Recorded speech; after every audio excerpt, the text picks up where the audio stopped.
ሰላም ጋይስ እንዴት ናችሁ? እስኪ ዛሬ በአማርኛና በኦሮምኛ የምንጠቀማቸው ምሳሌያዊ አነጋገሮችን በእንግሊዘኛ እናያለን። እስኪ ሶስት ምሳሌያዊ አነጋገር እናያለን። እስኪ እናንተ ሞክሩት መጀመሪያ ለማለት ሞክሩ ከመጻፌ በፊት። አወኩሽ ናኩሽ በእንግሊዘኛ ምንድነው? ሁለተኛ ደግሞ ሊነጋ ሲል ይጨልማል። ሶስተኛ ደግሞ ቱ ዘ ፖይንት ማያወራ ሰው አለ አይደል? ዙሪያ ጥምጥም የሚሄድ ሰው እሱን ሰው እስኪ ዙሪያ ጥምጥም አትሂድ ለማለት በእንግሊዘኛ ምንድነው? እነኚህን ነው የምናየው። እስኪ ሌትስ ስታርት።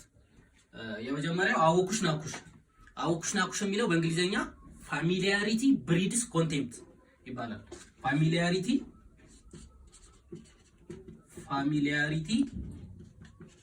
ብሪድስ ኮንቴምፕት።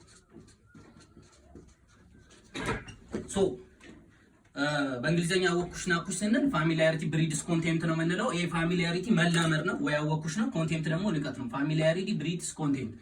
ሁለተኛው ሊነጋ ሲል ይጨልማል። ሊነጋ ሲል ይጨልማል በእንግሊዘኛ ደግሞ it gets dark before it gets down. it gets dark before it gets down. before it gets down እንላለን። ይሄ ንጋት ማለት ነው።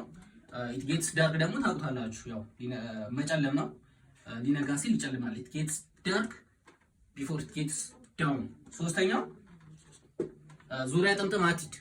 ዝም ብሎ ቱ ዘ ፖይንት ማያወራ ሰው ዙሪያ ጥምጥም አትሂድ ለማለት ዶንት ቢት አራውንድ ዘ ቡሽ ማለት እንችላለን። ዶንት ቢት አራውንድ ዘ ቡሽ። ዶንት ቢት አራውንድ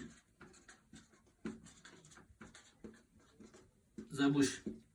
እስኪ እነኚህ ያየናቸው ሶስቱን ለምሳሌያዊ አነጋገር ለሚጠቀሙ ለጓደኞቻችሁ ሼር አድርጉላቸው። እኔንም ፎሎ እና ላይክ ማድረግ እንዳትረሱ። አመሰግናለሁ።